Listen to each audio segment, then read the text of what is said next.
வேப்ப மரத்துல பார்த்தீங்கன்னா, பூ ரொம்பவே சூப்பரா பூத்திருந்துச்சு. சரி இந்த சீசன விட்டுட்டா வேப்பம்பூ பறிச்சு வைக்க முடியாது இல்லைங்களா? அதனால போயிட்டு வேப்பம்பூ எல்லாமே பறிச்சு எடுத்துட்டு வந்தாச்சு. நேத்தே பறிச்சு காய வச்சதுனால, சரி இன்னைக்கு கொஞ்சம் குழம்பு வச்சிடலான்னு சொல்லிட்டு இன்னைக்கு குழம்பு வச்சாச்சு. அப்புறம் இன்னைக்கு ஒரு விஷயம் பார்த்தீங்கன்னா, நம்ம செடியில சூப்பரா ஒரு ஒயிட் ரோஸ் பூத்திருந்துச்சு.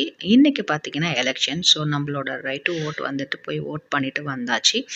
ஈவினிங் பார்த்தீங்கன்னா, ஹஸ்பண்ட்க்கு கொஞ்சம் சளி பிடிக்கிற மாரி இருக்கு அப்படின்னு சொன்னதுனால, சரி ஓகே ஆடாதோட கசாயம் வைக்கலான்னு சொல்லிட்டு போயிட்டு ஒரு 3 ஆடாதோட இலைய பறிச்சுட்டு வந்துட்டேன். நல்லா ஒரு பாத்திரத்துல தண்ணி ஆட் பண்ணி, அதில நல்லா இலைய போட்டு கொஞ்ச நேரம் ஊற வச்சுட்டு, அதுக்கப்புறமா இலைய ஒண்ணு ஒண்ணா எடுத்து வாஷ் பண்ணிரலாம். இப்ப பாருங்க அந்த நடு தண்டு இருக்கு இல்லைங்களா? அந்த நடு நரம்பு அத மட்டும் எடுத்துட்டு ஃபுல்லா கிள்ளிட்டு 200 ml தண்ணி ஆட் பண்ணி, அதில வந்துட்டு இந்த இலை, மிளகு, சீரகம், மஞ்சள் தூள், இஞ்சி இது எல்லாமே போட்டுட்டு நல்லா கொதிக்க விடலாம். 200 ml தண்ணி 100 ml ஆகுற வரைக்கும் நல்லா கொதிச்சதும் ஸ்டவ் ஆஃப் பண்ணிட்டு, இப்போ நல்லா ஆறுனதுக்கு அப்புறமா எடுத்து குடிச்சிடலாம்.